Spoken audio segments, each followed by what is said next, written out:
And we're live. Good evening. Welcome everyone to our Wednesday Facebook Live, held every week on Wednesday at 9 p.m. Eastern Standard Time, 6 p.m. if you're coming to us from the West Coast. We are so excited about this week's episode and chat and behind the scenes look because it was a doozy. It was amazing. It was our RV family road trip through Oregon, well, parts of Oregon. We didn't do the entire state, but as you can tell by our t-shirts, Kevin and I, we are Oregon enthusiasts. We are. We love, I think we're like Oregon groupies. I think if there was like a Comic-Con, like an Oregon Con or Oregon, we would go there. We would be like the people who showed up first in line and would wear all of our Oregon regalia because we just love it. We've been there, I feel like I've been there maybe 3 times, but 2 times have been with you and the kids. Mm-hmm. I was there once for the Scout, and separately. When you go to Oregon, like you start to meet the people, right? And you meet one person and it's like the coolest guy you've ever met, right? He's so like laid back. This is the Oregon man, right? So laid back, funny, like so enjoyable to be with. And then you meet the Oregon woman, and she's like, like down to earth, but funny and great. And you just start meeting one person, and then you realize they're all like this. Remember that? I'd like to think you're an Oregon woman. Oh, that's the nicest thing you've ever said to me. I'm from New Hampshire. Well, it's wicked awesome. It is no big deal. Oh, it's just Oregon. No, but the people like are phenomenal. And they're just so easy to be around. It's so wonderful that you start to think, and we did, we're like, what if we moved here?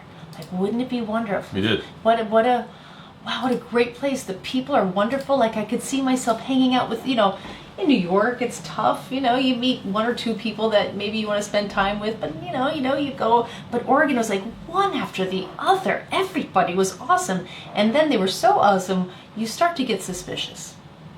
You do. You're just like, This is too good. No, it's too good. It's just too good. Yeah, What? Something's up. Something's up, Oregon. No, we love the people of Oregon. Just all I think as a collective whole, if you could just totally generalize people, certainly everyone we met, phenomenal sense of humor, but down to earth fun, loves beer, wine, loves outdoors, and you're just like, wow, what a great life. So of course we put this Facebook Live, what we were talking about, up on our Facebook, and we got so many great comments, especially how much people love the painted hills. And I think that is the John Day fossil. That's in the John Day fossil monument, and it's one of the monuments within the John Day Fossil Park. Am I saying that? Do you hear me? Yeah. Okay. Yeah. No. The John Day Fossil Center. Yeah. What was the question? I heard you. What's the question? Oh, okay. Never mind. But because people are like, oh, is that the John Day Fossil? I'm like, yeah, but it's Painted Hills, which is within the whole thing. Yeah. So a lot of people love that. Were you going to put something up there? I was thinking about it. Oh, okay. Yeah. So we love Oregon, and we've been there a few times, always with the kids. And Oregon is a really special episode because we met a woman there in our first trip who literally inspired me to do Places to Love.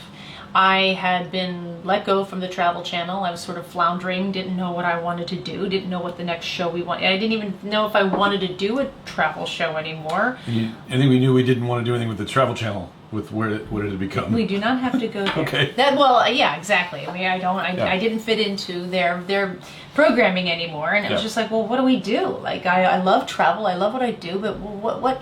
I don't know. What's the show I would do? I felt like I did it, and then we met this woman, Kara Wilson. And I was speaking at the Governor's Conference on Tourism. In Oregon. In Oregon. Yep. And was I the keynote? I think, I think. Well, yeah. That was the keynote. And so we met this woman, and she was phenomenal. And she was in a wheelchair, and she just scooped up our kids and started racing with them up and down the hallway of the hotel. Right now we're at an outdoor event after, but didn't even hesitate, literally just did a drive-by, picked up my son, and he was riding like Kate Winslet style in Titanic, and the look on his face, and she was like, woohoo! And so then we started talking, and I'm like, oh my gosh, what a thrill. And so we introduce each other, and she's Kara Wilson, and her family is like 5th generation Oregon Trail family, and she's got a cattle ranch here in Oregon. And I was like, well, can I ask you, why you are here at a travel conference. If you have a cattle farm, she's like, oh, well, people can stay at the cattle farm, and we kind of give them a first-hand look of what it's like. It's a B&B. Yeah, the B&B, but but then you get, sort of kind of like a City Slickers experience. And but Kara Wilson is a phenomenal woman. She had Lyme disease, was diagnosed with Lyme disease when she was 5 years old or 8 years old, and this was at a time where no one knew about Lyme disease. And so she tells this incredible story of how she's been in a wheelchair since, but that never stopped her. And she told stories about how her growing up in the cattle ranch, when she was on her in her bed, how her mother and father would bring livestock animals into the house, and just so she could pet them, and still so she would never lose her attachment and connection to animals, whether it was cattle or horses. They walked them into the home. And she was taught at a very young age, having not now been able to walk, that you can still do anything you want. Anything you want in life, you got to do it, and you're responsible for your happiness. And I just remember being so phenomenally inspired by her. Yeah. And I was like, everyone was. Everyone was, yeah. Anyone who meets Kara Wilson, she's just an icon of the state. Anyone who meets her. But I remember thinking right then and there, I'm like, I want to do a travel show where people like me know that people like her exist, right? Because when you find out about Kara Wilson and her, her cattle ranch that she runs with her husband now that you can stay on, and all you want to do is rush to that and have that experience, not just to be where she is, but to experience the grit and the stick-to-itiveness that she just absolutely exemplifies. So she was the catalyst for this whole series. Then all of a sudden it was like, boom, like I know the series I want to do. I know how I want to showcase places and people. I thought before in my travel channel world, it was really about me having all these experiences, and for me it's just not about me. It's about the other. It's about who we get to meet and knowing a lot more about them. And it's just about getting to know the just how hard, the effort that it takes, again, to create the experiences that we as travelers just get to show up at and have. Kara Wilson, it was like a lightning rod. And so you'll get to see her and meet her in this episode. She is phenomenal, and we tried to have her on tonight, but she is out of range. Yeah. Or is she home on the range? Well, both. Yeah, exactly. Because there's no internet where she lives, where they are, very little. So just so you know, we are still in touch. We are still good friends, and we can't wait to get out there and see her again. That was one of the, Kara's in Fossil, Oregon, which is towards the east part of Oregon, which is the high desert. It's really remote there, and it's so remote for an East Coaster where everything's so piled up on top of each other that when you program an address in your GPS, you have to do it when you still have cell signal. So you have to make plans around when you're programming things in, because if you make a detour, you're not going to have cell signal for hours. So we had to make all these plans about, okay, let's put all this in now. Because we know once we leave this gas station, we're mapping it. Yeah, we are mapping exactly. it. But this is our RV episode, and when we started planning this, I have never been met by so many people so enthusiastic about what we were to do. Because I tell my friends, I tell people, and I tell moms on the playground, oh, where are you going next? Oh, we're gonna go here. We're gonna go to this part of the country. We're gonna go to this part of the world. Like, oh wow, that's great. And this time we're gonna do an RV road trip. What? I have always wanted to do that. I think everyone. I remember being a little kid. That's all I wanted to do. I wanted my parents to rent an RV so we could just go RVing. There's this call of the road that we have for it. There's this journey that you have, just kind of being like a snail in your own home and just exploring the world in a house, right? Driving through it. And so many people were just like, either people have done it. I feel like there's two types of people in the world. People who have RV'd and loved it, and then people that's all they want to do. And if you're not in that camp, totally get it. Like, you don't have to be, but we were so excited about doing this. And so that's what the Now that there's renting an RV and of course having a wonderful trip, and of course RVing became a huge trend this summer and spring as people just sort of realized that this was a really pro-pandemic way of traveling in terms of really seeing as much as you wanted to see, being with the people you wanted to love, but still keeping safe. So I know the RVing did phenomenally well in providing people just a nice, safe place to be. But certainly for us, shooting an RV, there's traveling and there's shooting a travel show. There's renting an RV and doing an RV road trip, and then there's shooting an RV road trip. And the latter is phenomenally logistical. Yeah, I mean, it was just very like complex. mind blowing. So one of the questions were, it was our family and our beloved nanny. Just so you know, we when we're with our kids, of course we have a nanny. We both have jobs, and our nanny's been with us since our kids were 4 months old.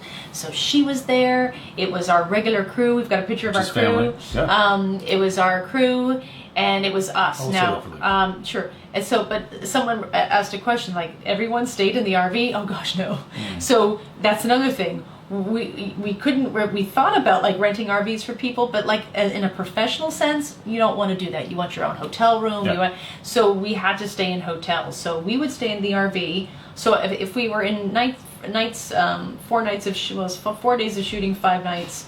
I would say 3 nights we were in hotels, and 2 nights Kevin and I actually stayed in the RV only because of logistical reasons. Well, one of the huge headaches was finding places where we could stay, and then our crew could just be somewhere close, and that just wasn't possible. Yeah. Right? We would be staying at an RV camp, and our crew, the nearest hotel would be an hour and a half away, and we can't do that. So I think we came in the dark once. It was just like it was hard. It was yeah. very hard. Yeah, we came in the dark, and then our crew would have to go get to the hotel. So so in terms of logistics for a 5-night trip, Kevin and I and our family absolutely were in the RV the entire time. But at night, 2 nights of those 3 nights.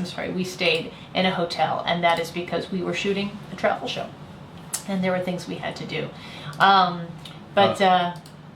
Just to, we always talk about, every week we have a special drink or some sort of cocktail to celebrate the location we're in. And Rob's asking oh my gosh, a really good you question. See that? I actually asked the question Wow. too. That Samantha's drinking a beautiful Pinot Gris from Oregon. Yes. Out of a whiskey glass from Kentucky. I go with the flow. Yeah. Just, you know what I mean? But so we are. It's a nice wine glass, is what it is, Rob. Oh, it's Rob. Wait a minute, it's Rob Taylor. We're drinking an Acrobat Pinot Gris from Oregon, and then later we will move to a Pinot Noir from a Brooks. Nice. From the Willamette Valley. Oh yes. And look at that for him pronouncing it correctly. I waited on tables for a little while. Davidine, drink, and I always thought it was pronounced Willamette. And they're like, no, it's Willamette. That's hard to, but no, yeah, Willamette, right? The stress is on the... Something like that. Yeah, okay, Yeah. Sorry. Rob Taylor, by the way, has a phenomenal travel blog and Instagram account called 2 Travel Dads. And follow them. They did an RV road trip to save their lives. They actually were relocating. They were already set to move from the Washington State area to Florida. It was already in the books. They sold the house, ready to go, and then the pandemic hit in March. And so they're like, oh my goodness. And they didn't want to fly. They didn't want to, so they rented an RV, and they did it during the lockdown. And it was out of necessity, and everything was closed, but they still had the time of their lives. So if you are looking to follow people who have walked the walk, talked the talk, and have done it in the most incredible circumstances, and they're still talking as a family, and he's still married. I don't know how you did it, Rob. Cheers to you and my whiskey glass drinking Pinot Gris. I'm sure one of the questions people ask is, well, what RV did we have? And it was a 33-foot Mini Winnie. A Mini Winnie. Winnebago. Yep. 33 foot.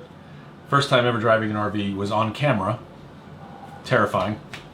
And the original plan, the funny thing about the original plan was that they were going to drop it off in downtown Portland, right by our hotel. And that was the plan until, I think, hours beforehand. I'm like, there's no way. I was trying to think, where can we even stop? And where do you park an RV in a city? So wherever we found like a mall basically with an empty parking lot, and we just met there. I took a Uber or something like that, met there, and we went to a Safeway or some sort of supermarket and loaded up. And then I think the entire crew came out and met us, right? Wasn't that what happened? And then we went from there, but yeah. Yeah, absolutely. Yeah, on camera, 33 feet. It was fun. One of the more fun things, more fun, but a little video of. So you know you're in RV country when every gas station has huge window washer things, and it's not just like one little special thing; they're everywhere. I had never seen that before. No, we were. It's the little things that totally floor you when you're a total newbie to RV. I've never been. I don't ever recall going to a gas station that had those, and everywhere. It's a windshield cleaner. Yeah, but I mean, but it's an 8-foot long windshield cleaner. Yeah. And then you have the There you go. I loved it too. I was like, oh my god, that's awesome. It's like we had no idea we each were taking videos. Love watching men work. But so it's those little things. Nice. Perfect technique.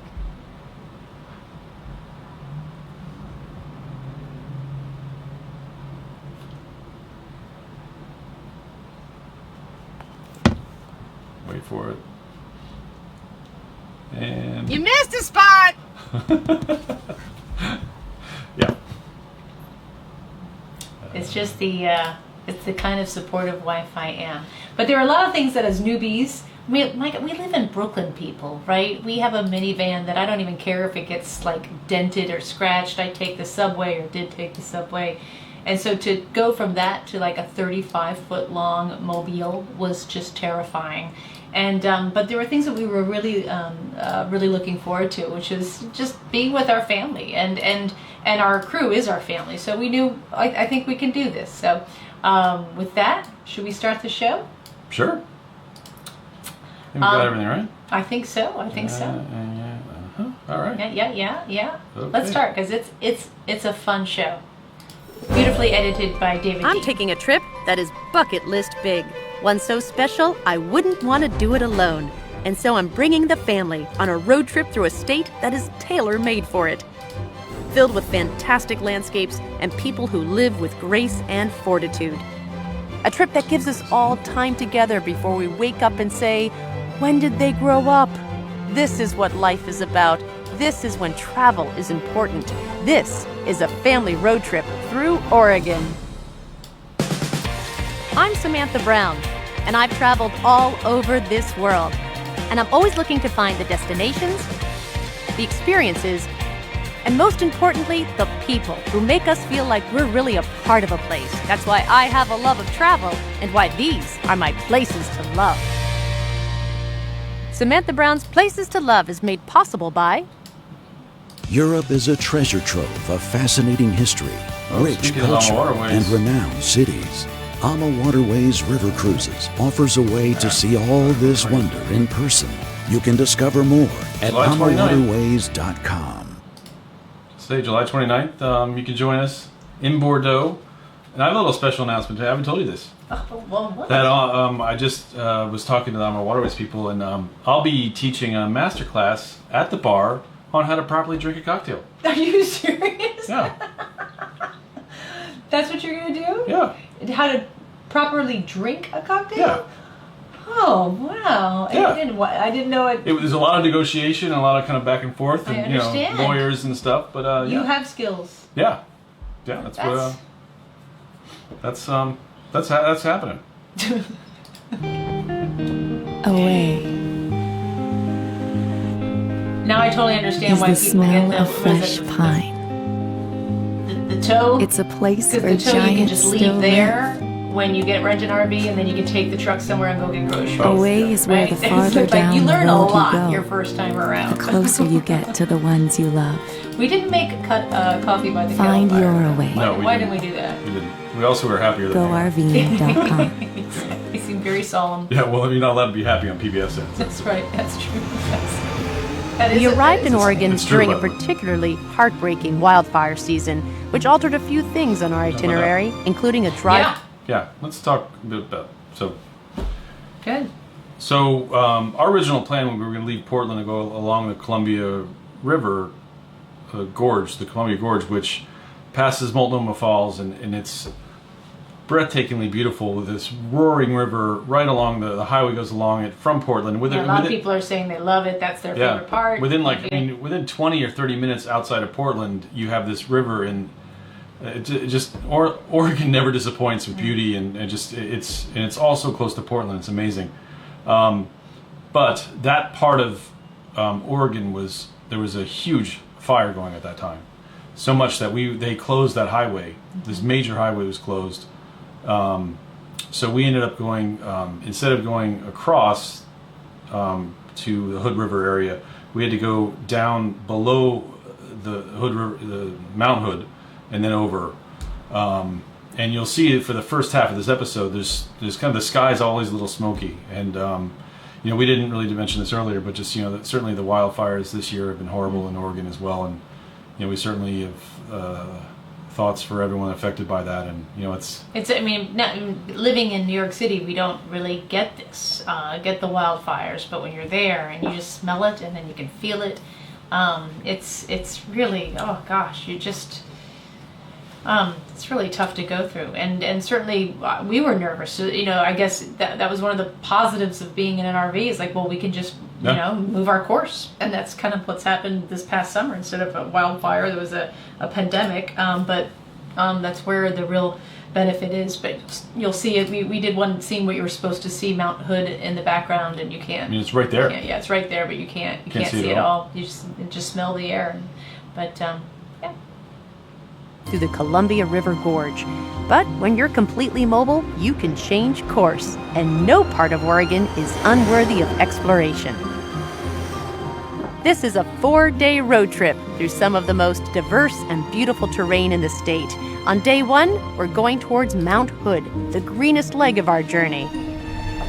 We're traveling through a 35-mile scenic loop of farms and orchards appropriately called the Fruit Loop. And while this is the top pear-growing region in the United States, we're making a stop at Kakawa Farms to appreciate a packed lunch favorite, the apple. Woo! And jump. The debut of the kids? These are all It was their debut. apple or pear trees. Those are all apple We're trees? surrounded. Hi, how are you? This is Randy. Hi. Randy grows all these apples and pears. Can you believe that? He does a lot of work. Yep. My name's Randy Kiyakawa. I'm a third-generation orchardist. Look at all these apples, guys. Oh my gosh. We raise apples, pears, peaches, cherries, blueberries. Whoa! Good job. I've got one. Yeah. I've got one. All right. And it was all started by my grandfather that came over from Japan. Let's see what we can find. And you know what's really interesting about these apples? Look at that. These apples don't have any stickers on them. Yeah. a little softer. Wow, this one A little is softer. We'll have applesauce tonight. great. All right. Want good. one of my strawberries? Yeah, I do. Thank you. Our kids are so much nicer to us in Oregon. Mm. Can we show you guys the biggest apples in the world? Yes. Let's go. Let's go see the biggest apples we've never seen. Alice Elizabeth, have you ever seen an apple that big? What? Hey, maybe we can pick that one. Can you reach it? Ready? Put your bucket down. I can do Good job. We have a lot of them. This is bigger than your head. Yeah, we gotta pick some more apples. Kiyakawa's apples are truly extraordinary, from the biggest apples we've never seen to this variety. Okay. Now take a bite. What do you see? Where's that pink stuff? It's the apple. It has red flesh. That means it's a red flash apple. Mm-hmm. Yeah, a red flash apple. Take a bite. Can we go to the playground here? Sure. Okay. This is our new RV. Wagons are not RVs. With the kids off to the playground, I get to walk the rows of fruit with Randy. How many different types of apples do you grow? We grow over 120 different varieties of apples. Oh my God. Some of them are heirloom varieties that your grandma and grandpa used to grow. Some of them are brand new varieties that don't even have names yet. Some of them are apples from around the world. What's the apple that everyone waits for? That everyone knows you for? It says, well- oh, they're. Are you picking them? They love the red-fleshed ones. They like the pink pearls, the mountain rose, Honeycrisp can't be beat either. And then there's a small following in some of our new varieties. So your grandparents were farmers, your parents, you're now at the helm of the farm. What did you learn from the other two generations about farming? Patience. Patience and tolerance. And my mom and dad, along with their siblings and parents that were interned during the war after Japan bombed Pearl Harbor, then there was an executive order that anybody on the West Coast of Japanese descent was interned.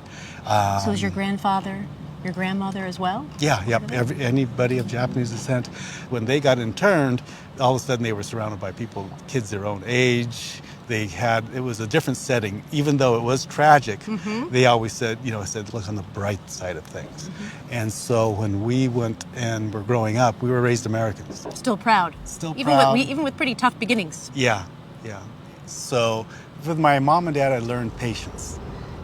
And speaking of patience, Hey, Mama. Mama, What? why are we not going to watch television until now? Because the television happens after we stop, okay? We're leaving now. This still happens daily. Oh my gosh, Hourly. screen time. Yeah, Yeah. exactly. Nothing's changed there. Yeah. There's been I've been reading a lot of questions. This was filmed 3 years ago in September, like early-ish mid-September of 2017. Yeah, and it was our second to last episode. The crew left here and went to Big Sur, where we saw last week and filmed. we're spending our first night at Tollbridge Park, where our camp spot is surrounded by towering trees and has a backyard with a river running through it. Look at Mama! I did not want to leave. Neither did I. Nope. When you think about it, you only have 18 summers with your kids, and fewer still where they'll want to walk across a tree with you. Who do you think has dirtier feet? Mommy, Daddy, Alice or Elizabeth? We should have a dirty feet beauty pageant. So Kevin and I are trying to make every moment of these younger years count. Okay, who gets to clean Alice? Where sand angels are slightly encouraged, Yay, camping's great. and it's perfectly okay that the only thing on the schedule for the rest of the day is rock throwing. How often does Mom say you can throw things? Okay, I love it. Yeah. He was so close to hitting you. It was. Well, yeah. Every mom out there knows that being a mom is dangerous work. Yeah, and the cameras are rolling, and you couldn't be like, "What did you throw that at me for?" Dad, I get that already. Oh, yeah, that almost hit me. That big rock almost hit me. Aren't you adorable? Turn the camera off. Exactly. Take Is the this boy better away. than watching TV? When we leave, how about when we're done doing this, we can watch TV? Oh, okay. Well, we have a sandwich I here. don't want... Oh, hey, we've got beans. No, I don't need beans. We've got candy. I want candy. You want candy for I dinner? want You candy. guys want for candy for dinner? Yeah. Well, you can't have candy for dinner. There's no candy in Oregon. Or French fries. No, I'm serious. But like all parents, there's a point when we are done bonding. Who wants to watch TV and leave their parents alone? Let's watch TV. I can... Break out the wine. Can we watch TV? Yes, you can. Okay. Our second day on the road is going to take us about 125 miles to the town of Fossil. But first, we're going to make one more stop in Hood River. And this one pays homage to travel and where the road trip got its start. It's called the Western Antique Aeroplane and Automobile Museum, but everybody knows it as WHAM. Look at that. What do you think, Alice? Do you think you can fit you in the engine compartment over there? No. There are hundreds of vehicles on display, cars, airplanes, motorcycles, and the very first camper van, which on this trip we could certainly relate to. You like it? Yeah. Do you think your mom could drive that one? Fortunately, they were more impressed with a particularly good kid zone. It's just a pretend submarine. It is pretty cool. Which gave me the chance to talk with Stephanie Hatch, the assistant director of the museum. You say that this is a living museum. Yes. What does that mean? Yeah, so we're a living history museum. Just about everything you see out here still flies, still drives. We regularly take them out and get them going. Up and moving, up in the sky, down around on the ground. Well, that changes everything. These cars and these automobiles and these planes still have soul, really. They have life. So who has the unenviable job of getting into an antique plane and making sure that it still flies? I don't think I'd want that to be me. Actually, we have a core of volunteer pilots at the museum. They're really good at what they do, and we just love getting them out and getting them going. They get up in the air. Oh yeah, there's nothing sounds like an old airplane. I bet. Yeah, and it's really fantastic to see. When was the Pegasus used as a form of transportation? Because as a 10-year-old girl, that's all I dreamed about. Before the automobile, you're using Horsepower. Horsepower, exactly. You're using horsepower. So this is a great aisle right here in the museum because you can really see the changes really in cool automobiles. place. So you've got all these Model T Fords over here, black. And then you got all these later era cars, we got colors. The options. Yes, you Finally. had bells and whistles. You started to have some options that you could choose. And this is when we start to see hood ornaments, Yes. right? Finding an original hood ornament that looks nice like that, that's not broken off, is pretty rare. When you're underneath the car fixing stuff up, the first thing you're going to grab when you push yourself off, you're going to push down on the bumper, and you're going to grab that hood ornament, and it's going to break off. Oh, okay. Yep. Yeah, so we're fortunate that a number of these cars have been kept in good enough condition that we have a lot of the original hood ornaments. So these are the classics. Oh yeah, gotta love them. And to Muscle me- cars. Yeah, to me this represents the golden age Yes. of the automobile, where This is we a all drone, still right? fall in love with this era. Yes. Nothing was like this. Did we do a drone there? So much of our iconic car culture focuses around these cars. Our powder blue 1970 Oldsmobile. Yep. Oh gosh. Yeah. The Camaro, the Charger. I've got the Mustang back there. If a boy had come to my house to pick me up in, Oh yeah. my father would not let me meet that boy. Like these are all those cars. Yes. Right? The boy in the Dodge Dart. That was the boy for me, he thought. There you go. It's how it is I sometimes. disagreed. And when they tell you everything in this museum still runs, they mean it, including this 1923 Model T Ford. And they'll even teach you how to drive it. That was cool. Yeah. Yeah, I was really excited about that. And I think I was fortunate to be able to scout the scene, so I got to go to Oregon twice. Not an accident there.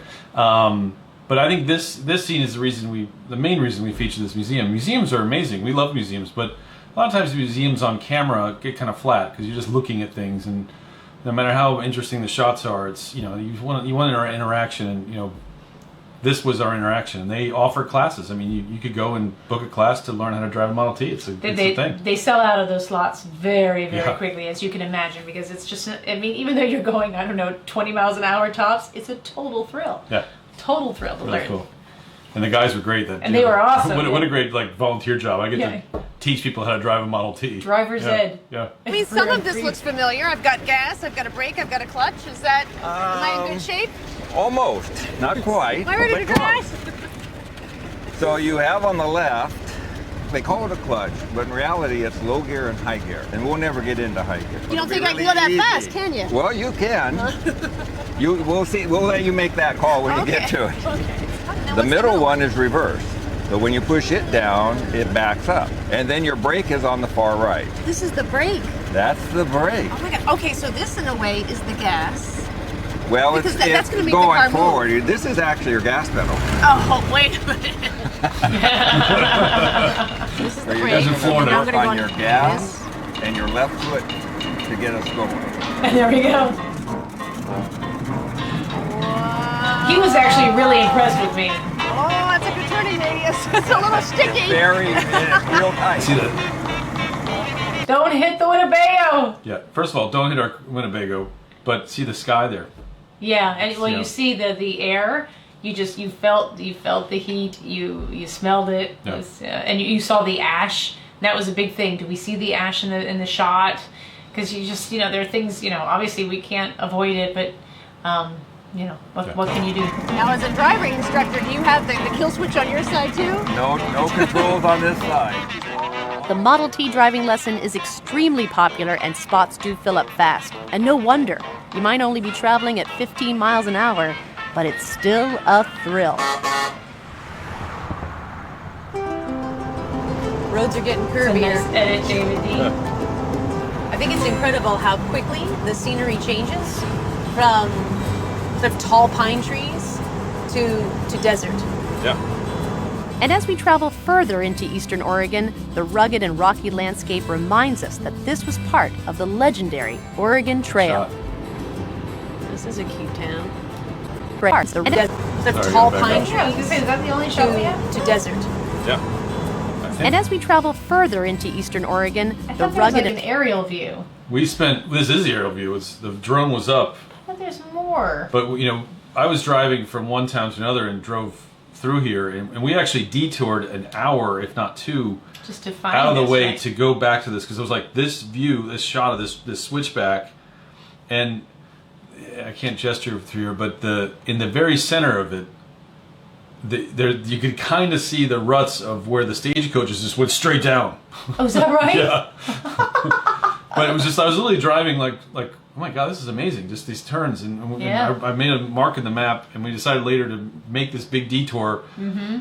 We sat there for like a good half an hour while the crew went ahead of us, unloaded everything, got the drone up in the air, got ready for us, and then we got the radio to go ahead. And this shot was, it was a lot of effort just for this one shot, but it was just gorgeous to see that. The rocky landscape reminds us that this was part of the legendary Oregon Trail. This is a cute town. Okay, yep. About an hour to go.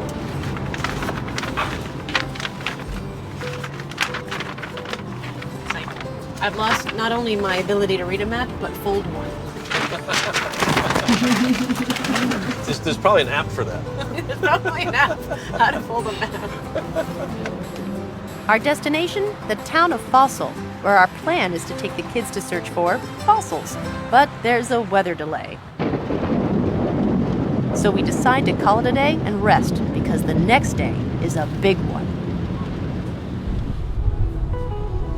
It's our third morning on the road, and it's That's a great gorgeous edit by David Dean. That was cool. one. We have made it to Fossil, where we wanted to introduce the twins to a real ranch experience, and it doesn't get more authentic than the over 100-year history of the Wilson family ranch.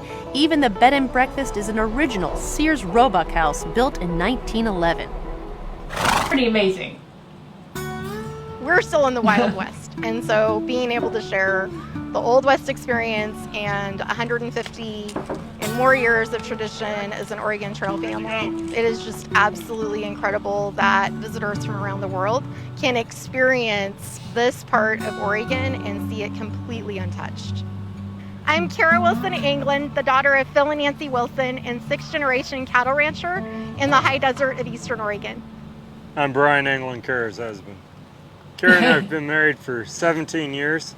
Brian met me by taking me off of a horse and putting me into my wheelchair. It's so good It's so awesome. David reminded us that we purposely edited that so that you didn't see she was in a wheelchair. Exactly. You Yep. saw her on the horse first. Yep. Yeah. Yep. Have you. Thank you for being in Eastern Oregon. Oh, what a... Are you ready to go over and meet the horses? Yeah, we'd All love right, to meet we're them. ready. Awesome. They've never been on a horse. Do you put children on a horse? Of course. Okay. We started at age 2. Ellis, this was the horse we had planned for you. Why don't If- we This is have great. Mama lift you They up? don't just take off. He's going back to his trailer. Both of them. Look at that. That's a long walk. That all I had to do was show them a bunch of horses and they would leave me alone. I would have done this 3.5 years ago. I'm very impressed that Ellis and Elizabeth, they did a self-corralling. Not a word. You just walked away. Well, I'm up for it. You're up. The funny thing is that we spent a month building up the fact that they were going to get to ride on horses. Get And on we a talked horse. about it nonstop for a month. Yep. And then they get there after a month And of they're talking like, about it. It's no. like, We're out of here. No, I mean, literally, she did like a little turn on her boots and bam, went back to her trailer. And no. Oh, absolutely. Well, you're ready to gather some cows I and am. move them to a new pasture? Ready to learn the ropes, Kara? Okay, fantastic. So while I saddled up and went off with Kara and Brian, Kevin set off solo with the kids to do an activity centered around what the town of Fossil is named after. Let's go get some fossils, all right? Yeah, fossils are pretty cool. So these are Black Angus cross little mamas. How far along This are they? coming spring, they are a few months along. The gestation period on a cow is also 9 months. Okay. So we're hoping these will calve around the beginning of March. Kind of ease off of them a little bit. If they're running, they're losing weight. So we want to just push them real easy. Okay. It's healthier on the cow, it's healthier on the calf, and you just have an amazing herd when you do that. So this is beautiful land that we are surrounded by. This is all high desert. So this would all be considered high desert, and what you're riding in right now would be the John Day Basin. This is where a lot of fossils were found, right? This area of Oregon has one of the richest depositories of fossils in the world. I think this is the right place. Meanwhile, not back at the ranch, the kids and Kevin were digging for fossils at the local Wheeler High School, which for a small fee supplies you all the tools and protective eye gear you'll need to become a budding paleontologist. I think I found an Ellis-shaped fossil right there. What do you think, Elizabeth? In order to be a multi-generational farmer or rancher, you have to know your land, and you have to love your land, and you have to care for it. Our hope and prayer and why we do what we do is so that folks will know that anytime you can get your meat, your produce, or whatever it is that you're feeding your family, anytime that you can get that raised and produced by another family, you know that it has the highest level of love and care. Are you worried that you're going to hit your eyes with the hammer? What happens? Watch this. That's really safe. So I feel like in the last few years, I keep hearing that more than intellectualism, more than creativity, what Didn't we people get a really note need from in order PBS to succeed. saying, "Do you really want to show her doing that?" Wasn't there some sort of like, I don't know, people might be really upset if they see a child, like, nah, they won't. Yeah. That's fine. I was dealing with Ellis, and I look over, and she's going donk, donk, donk. lot of great comments here. Yeah, I mean, Kara is phenomenal. Even the woman back at Wham, how passionate she was about the cars. Yeah, you're just dealing with great people who are passionate about what they do and just want to share it with you. Great comments. Keep them coming. Is grit. How would you describe your upbringing that gave you such an amazing attitude of just perseverance? If there's any type of adversity that you're faced with, you better charge through it. You work through it. You find a way, because at the end of every day, the level of happiness that you receive in life is your responsibility. You never depend on someone else for your life's joy. The happiest place in the world for me is being able to be on the back of my horse in these hills and getting to share our blessings and joys and in life's work with those who appreciate it. We could have stayed at the ranch. Yeah.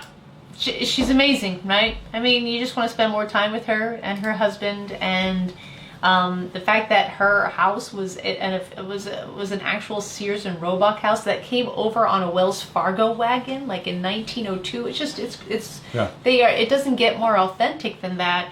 And when you stay there, the bed and breakfast, they no longer live there, but that's where you stay. And it was such a beautiful house, and all the rooms had these beautiful quilts, and it was just wonderful. And they join you for breakfast, and they make a huge breakfast, and I think breakfast is pretty early. You're gonna go out with them, and just wonderful people. And I can't think of also just a better way to escape what's happening now. And I'm sure I don't know if they're accepting guests now, but you're out in the middle of just pure beauty and nature and There's no internet service. No distractions. No It's distractions. great. No, Yeah, so it was it's just phenomenal. Yeah. I was there at a weird time because I was there like 2 weeks before. If you remember, 3 years ago, the big eclipse happened, and the eclipse went right through Oregon, right through that part of Oregon. And so, like 2 weeks before I was there scouting, 2 weeks after I was there scouting, they were really worried that like the whole world was going to descend on this area that doesn't really have hotels or much infrastructure, that people had to watch the have this huge party around the eclipse. And we were there a few weeks when we filmed this, a few weeks after that. And in the end, it was all fine, but it was just kind of a strange time to be there. But just magic there, magic. And again, it's the Wilson Ranch in Fossil, Oregon, is where that is. And that map where all the pins are from all over the world. Like people from all over the world have stayed there, and that pin map was fantastic. So if you stay there, you put a little pin right where you're from. And she's just such a smart business person, definitely. Kara and Brian all day, but we had another 2-hour drive ahead of us to the John Day Fossil Beds National Monument, home to the extraordinarily beautiful and awe-inspiring Painted Hills. All right, Megan's going to show us around, guys. Yeah. I thought we were going to climb a mountain. Wait, could we climb any of these? As far as the stripy ones over here, those we want to keep footprint free. Yes. Because they're so pretty without all the footprints all over them. I'm Megan Wilkins. I've been a National Park Ranger for 15 years, 6 of them here at John Day Fossil Beds National Monument. So what caused the colors? Basically the different paleo environments. So how much rainfall there was at the time that this was a forest.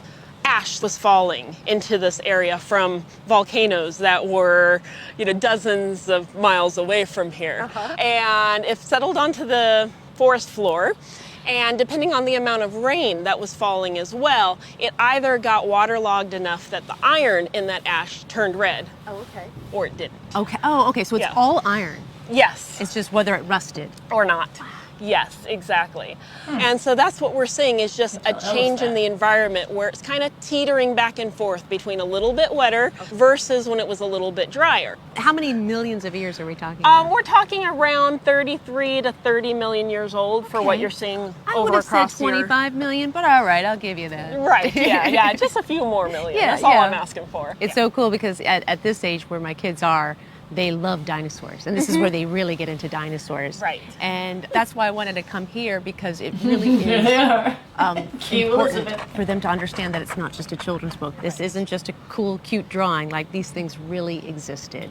And they don't understand, they don't get the concept of time. And I don't even know if I get the concept of time when you're looking out, but it really is its own storybook, and you're peeling back the pages and turning them as you go. Exactly. Hey, look at the camera, buddy. Let's pretend we love each other. Just hold it down. Just take a million. Take a picture upside down. All right. Thank you so much. So when I was there scouting this a month earlier, it was about noon or 1 o'clock in the afternoon, and it's my first time in that part of Oregon, first time seeing this, and meeting with the park ranger and learning a bit about it, and just the sun being directly overhead. It really wasn't that impressive. Oh, really? Yeah, it was kind of because the light was kind of flat, and just. I remember having this whole conversation, like, well, when it was like, yeah, you want to be here in the afternoon because then the sun hits those walls and they just glow, and boy, it did. I mean, I counted before we started the show tonight. I have 450 photographs of that scene, of us, just family pictures and crew pictures. I'll show one real quick here. It's just the way the sun was behind us and just lighting up. It was, it was just a magical. It was a magical afternoon to be there, to have the privilege and honor of being there. And we were saying earlier, there was just an energy in that space that. Look at all of our smiles. They're all real. It's all, you're right. I feel like there was an energy happening, and you feel it, you pick it up from, I don't know, maybe it's the iron. I don't know. Yeah. But incredible. I said we show everyone 450 photos, right? Okay. Are you ready? Yeah, Who wants to see 450 photos starting now? Yeah. Very full day, and it's miles to go before we sleep. but we'll be able to start our day in our final Oregon destination, the town of Bend. Alice, what would you like for breakfast? We have eggs, cereal, and yogurt. Hey guys, stop fighting. What's the big idea? I'm going to stop right there. So, what our kids love the most is whenever we would pack up and leave, we would always forget to lock the fridge. Oh, God. And so then we would like take a right turn and all of a sudden be like apples, oranges, everything. And our kids would just go, yay! Like, I don't know, every time. It was just like, what do you call it? Like a yard sale. It was so funny. And I always forgot to like, you know, most of those cabinets, if you've never taken an RV before, which I didn't know until I had one, is that there's a little lip on all of those cabinets. So even the plates, you know, they'll stay and nothing, things shift because you're moving around. And it's just, those are the little things that you forget. Even our one time where I even asked you, like, hey, did you lock the thing? Yes. Yep. Boom! Yay! Apples, blah, blah, blah, blah, blah, everything would fall out. Like, all right, pull over. Molly. Okay. Want a banana, Alice? This is little David Dean magic coming up. You want some eggs? Yeah, I'm moving slowly and Sam's moving fast. He did that? How do you do that? Magic. Wow. Can you eat them outside? David, you're amazing. There's my teacup that went to New Zealand with me. We finally made it to the city of Bend. It's a mini hotspot travel destination because of its Cool place. access to the outdoors place. and all the sports that Another brings. like you've got to be kidding me. Yeah, like why don't we live in Bend, Why don't Oregon? we live in Bend, Why don't we live Oregon? there? Bend, Oregon, will you adopt Kevin and I? We'll be great citizens of your lovely city. Yeah. It's like there's a ski resort like 5 minutes from downtown or something like that. Mount Bachelor, I think, is right there. And they have summer, there's all these awesome It's activities. just awesome. And you're about to see one of the great Yeah. live joints. But also because it's simply an extremely pleasant place to be. I love road trips when we go up in the air and down low. That's Dad's driving for you. You come back down again, though. Yes, but I listen. So guys, we're giving you ice cream right now.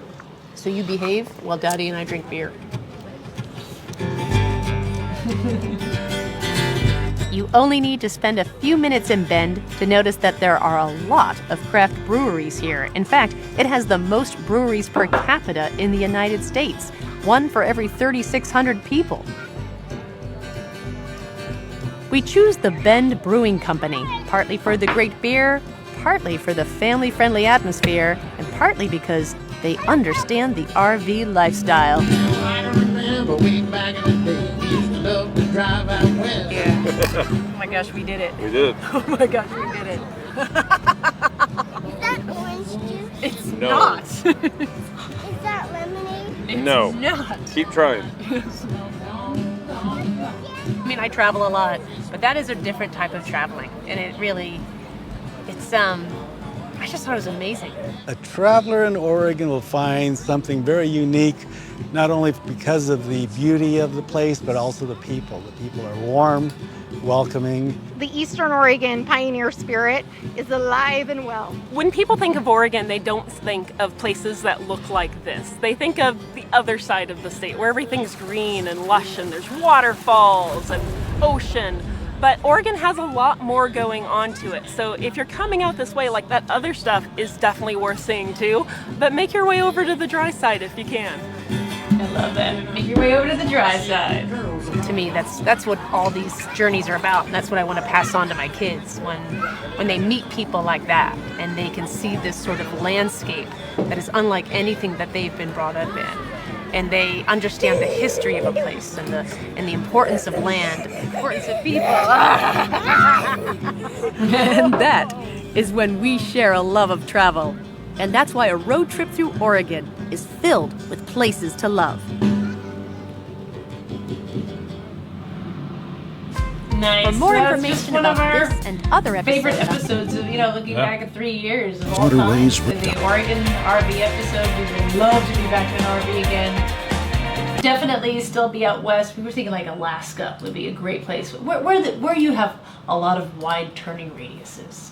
I would imagine, Alaska being our biggest state has a lot of big places to turn because that's really important. You just don't want to. That's a great question though for our audience. Where's a great place to RV besides Oregon? We already know that Oregon's great. I remember talking to someone who was like, "Oh yeah, we drove to New York City in an RV." We're like, "What?" Nuts. Bow down. But yeah, we had a great time. And the other fun little behind the scenes, because so much happened during that trip. When we were staying at one hotel, and I think it was it Fossil? So Fossil was a place where we couldn't... So the nearest hotel to Fossil was in a city called Condon, Oregon, which is, I don't know, half an hour north of there, I think. It was the only hotel in a 100-mile radius. Yeah. So we all stayed there, and we're at breakfast in the morning, and it's a really lovely, it's a nice place. It's like a Victorian manor, this kind of thing. And all of a sudden I see my husband go, "Oh my God!" And he's looking at his phone. He's like, "Oh!" And he just gets up and shoop, and leaves. I'm like, I don't know. When you're the producer of a travel show, that actually happens a lot. That happens a lot. Like, "Oh my God!" and then I don't see my husband for like an hour while he's on the phone. And he comes back, and you go ahead. So I had been to this hotel a month earlier, and I had got to know the manager, and so I was at breakfast, and I saw the manager run we hadn't seen her the whole time the night before. And we're having breakfast, and all of a sudden she runs from the kitchen area through to like the front desk area. I'm like, that's weird. Okay. And then like a minute later, I look at my phone, and what my phone said is it was an automatic alert from American Express that the Hotel Condon had just charged. Oh, it was one of the things. There was a charge to above your limit that you establish as a minimum that you get an alert for. Charged $40,000. And I was like, well, that makes sense why the manager just bolted through the kitchen. That was obviously a mistake, but it's like, I think I just bought the Hotel Condon. Exactly. It's like, and being Oregon, I was actually okay with that. We thought it was calling us. Yeah. That was the way. Yeah. Then I remember we called American Express don't ever let a charge like that go through. Yeah. What do you mean? Like $40,000. Yeah, it literally was on my phone, $40,000. Yeah. So we had, it was a great time. And let me tell you, for someone who, I stay in a lot of luxury hotels. I run the gamut. Staying in an RV is really different. And, but it's just, it was such an amazing experience. I really loved, I think the most magical was just that Hood River where you woke up and you just heard nothing except the running water, the river going by and knowing your kids are there and just like packing up and leaving. And then there was one time when we didn't show it, but we would pull into RV camps, and everyone's so excited when an RV comes in and the neighbors greet you and like, "Hey, how are you doing?" Yeah. And we met so many. It's just there's such a camaraderie to it. And what's really nice is that when we started this, I started following a lot of people who have IG accounts, Instagram accounts with RVing, and Neil's on Wheels is one, the Mom Trotters too, Soulful RV.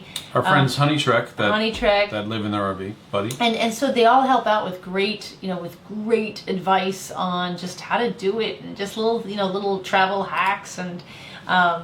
But we would really love to do it again. And our kids, even though they were 4 years old at the time, they still talk about that trip. They still talk about it. So, but I don't know if anyone, if we have any good. How big was the RV? It was 35 feet. Right? 33 feet, I think. 33 feet. All right. It was a great.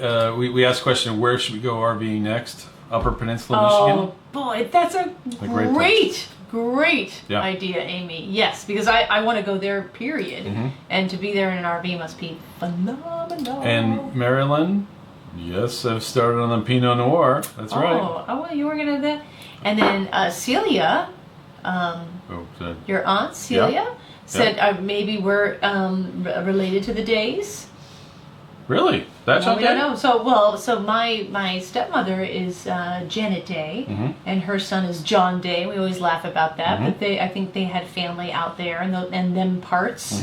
And then my mother's maiden name is Day. Yeah. Yeah. So we just wondered, like, maybe we have. And we don't want any land rights or anything. We're just really proud of the fact that maybe we have something in common with somebody who started a national monument or has a. A different Maryland. Wow, 2 Marylands in a row. Asked, was the RV hard to drive? I'd say that it wasn't as bad as I was expecting. The thing that you just had to be always aware of was when you were going to turn, you had to start braking way earlier. Yeah. I mean, honestly, I felt like the brakes could stop quickly if you wanted to, but that's when everything starts flying into the cabin and everything. So it's you just have to be more aware of, like, okay, I'm taking that exit. Let's start braking now, so that when I get to the bottom of that little hill, it's not going to be trouble. Yeah. You know? Yeah. No, exactly. And whenever it was the few times where I wasn't actively focused on that it was a little uncomfortable. But again, it wasn't never dangerous. I never felt dangerous. You know, there was a few backing up was kind of, you know. And someone else also asked about leveling, because you have to be on a level. How did we do that? There was a way you could I feel like we got test. lucky that we were just happened to everywhere we ended up was pretty level. Well, it was a campsite for RVs, so right. But when we parked by the Hood River, there was some leveling problems. Yeah, and it's one of those things where when you've never done this, you're like, it's not a big deal. I mean, if we're on a slight incline, who cares? And then you realize, if you're there for a long period of time, oh my gosh, yeah. Like if all the tanks are full, it's maybe less of an issue. But as they as get lower, they go down, and then maybe you're sleeping at an angle, right? Yeah, exactly. Just real quick to answer this question from Joanna, what town's the Auto Museum? I think it's the town of Hood River. Hood, yeah. And I tell you, that was one of our most magical days as a family, as a married couple. Not this trip, a different trip. Yeah, it was a different trip where we stopped off at the Hood River. There's this, there's just this little enclave of restaurants. Right on the river. Right on the river, and then an amazing playground with like zip lines, and then you look out on the river where a lot of not kite boarders. Kite board. You know, right, yeah. They have like competitions and stuff there, I think. Yeah. Right, so it's a really perfectly windy spot, but we had the most amazing meal. I forget, I think it was like Sun something. There's a restaurant there, but they did homemade pizzas. Peanut butter and jelly pizza. And peanut butter and jelly pizza, which was phenomenal. And then right next to it was this excellent beer. We had an awesome beer. Well, Full Sail's there. Yeah, Full Sail. There's some big breweries there. Exactly. I think, but just a magical afternoon. Just magical. It just goes back to why we want to move to Oregon. Yeah. So Oregon. Wait, hold on. Please adopt us. Let me turn this off because I think they need the full. Oh yeah. We're just we're your groupies. We want it. We're Let's your do it. groupies. You know you want it to. Yeah. Let's make this happen. Oh my gosh, and then Randy's fruit. Oh gosh, and the cherry season when he said the cherries were coming in. So let's go. We'll go back to this question. So so when I was scouting Randy's, he gave me this bag of cherries. Oh god. And they were like black pearls, I think they call them. Oh my god. And the apples there were great, and I had great apples, but there's something about those cherries being. Oh my god.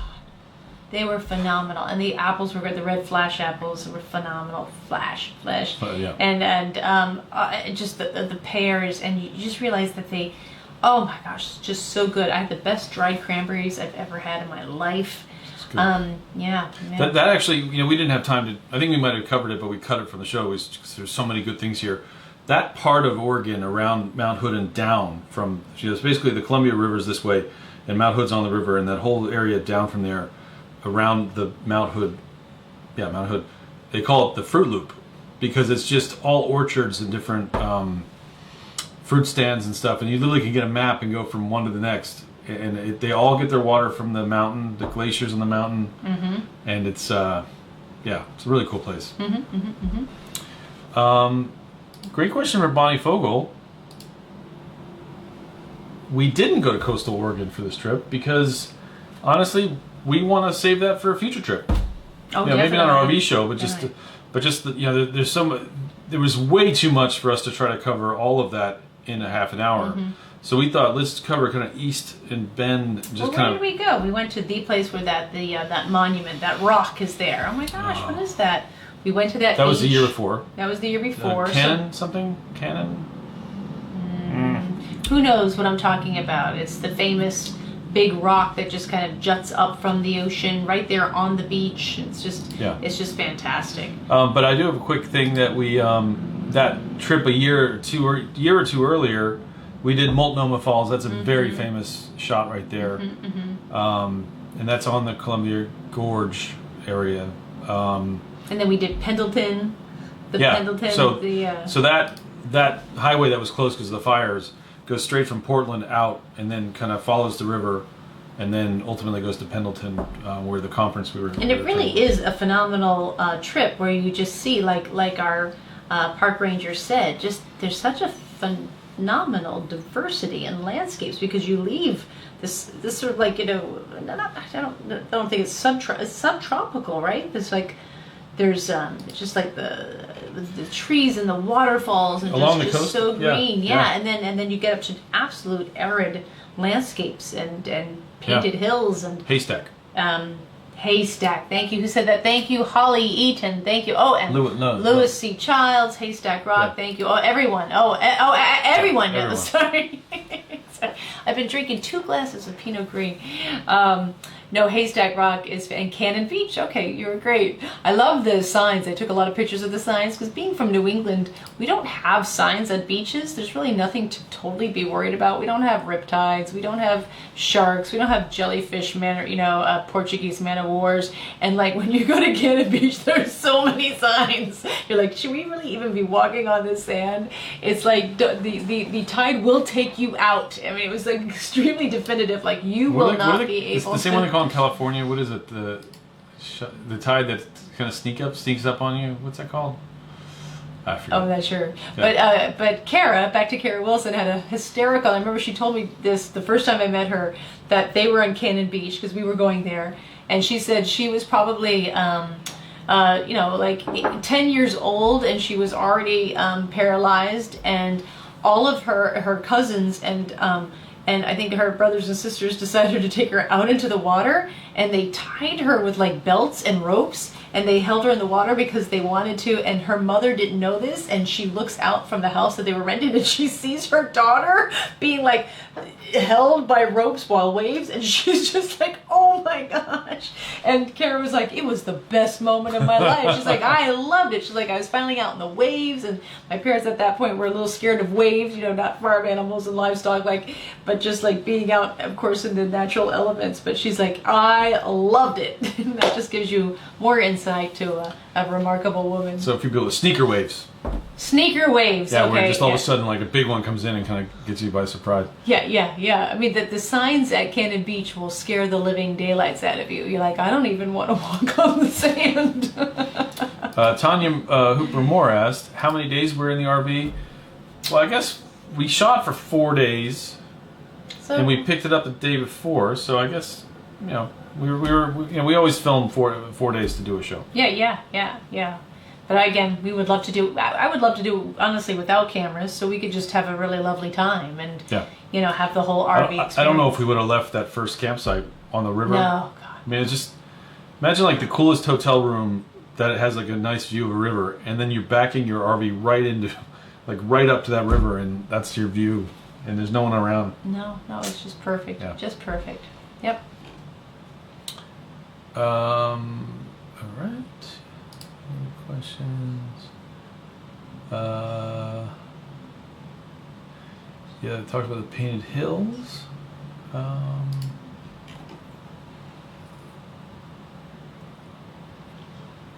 But yeah, we would love to go back to Portland, do some ocean. Mm-hmm. And there was some other. We even haven't done the wine region there, the Willamette. Yeah, I mean that's only an hour-ish south, less than an hour south of Portland. Mm-hmm. It's amazing how close Portland is to all these really cool. It's an hour to the coast. It's an hour to the wine country. It's an hour to less than an hour to the Columbia River Gorge, like the really gorgeous part of that, where the Multnomah Falls is and everything. Mm-hmm. And then Portland itself is an awesome city. Yeah, it's like enough. Yeah. Enough. Again, stop. People are so nice. You're like, I don't get it. I don't trust it. As a New Yorker, I'm a little bit cynical about it. But no. As soon as you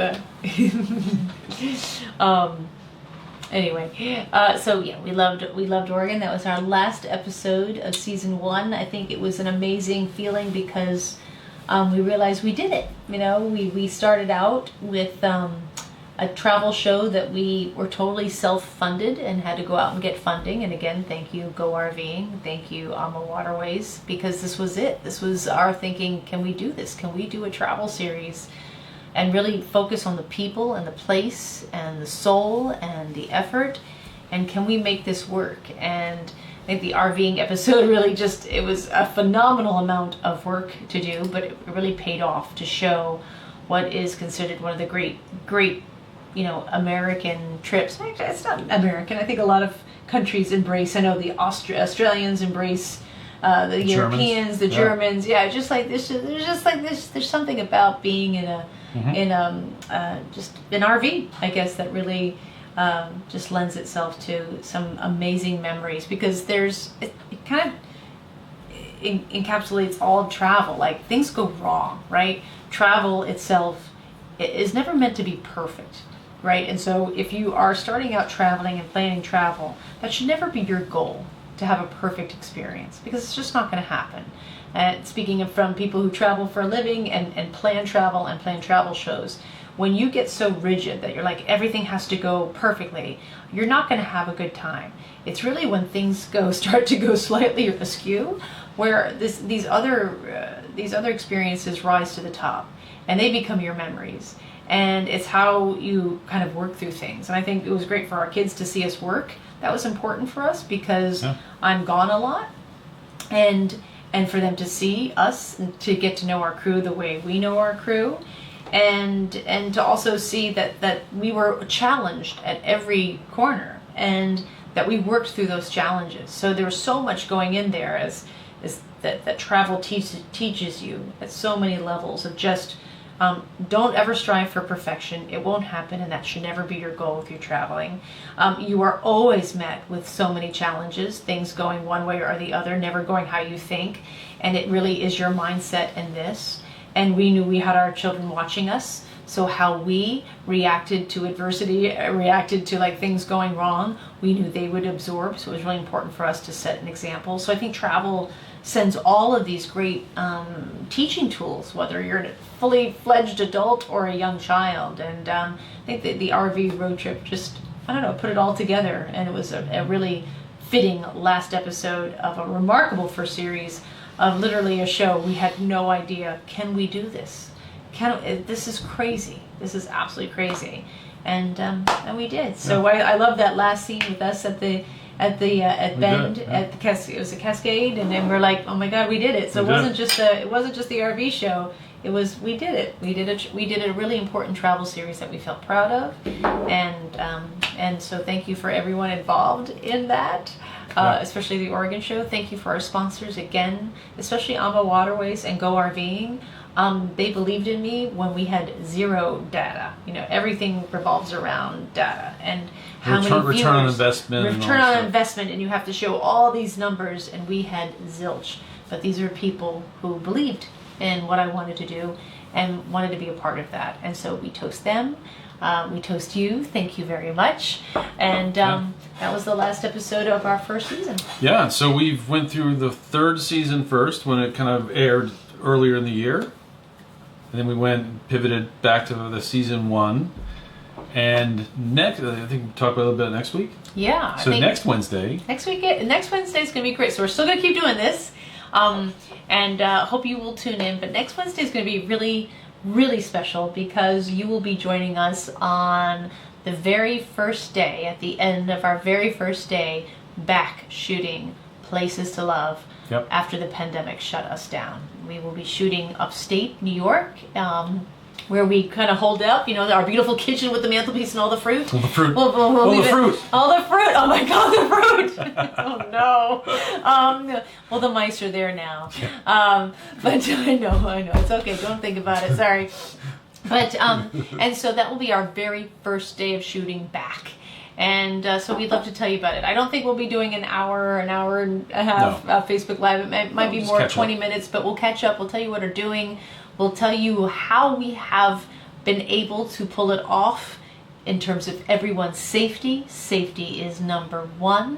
How we're going to be able to shoot people with masks, without masks. It actually can be done through cameras, through angles. And so there's a lot of ways that we maintain everyone's safety. But what we feel so strongly about and what we have missed so much is really doing what we love, which is travel, but also promoting the people who make it better. And we can't wait for you to meet these really great people in Dutchess County, upstate New York, and we'll go from there. So that's yeah. So until next week. Yeah, until next week. If you have any questions about next week, but yeah, we'll be talking about what we did that day, what we have on deck for the episode, and again, how we shoot an episode during a pandemic and how we do it safely. I think it's pretty fascinating that we're able to do it. We have moved mountains to make sure we can do this, and we're really proud of it, because in the end, we need to support these businesses, these small businesses, all of these places that have been absolutely decimated by this. We can get back, we can do it safely, and that's what we're going to show. So we'll see you Until then. next week. Thanks.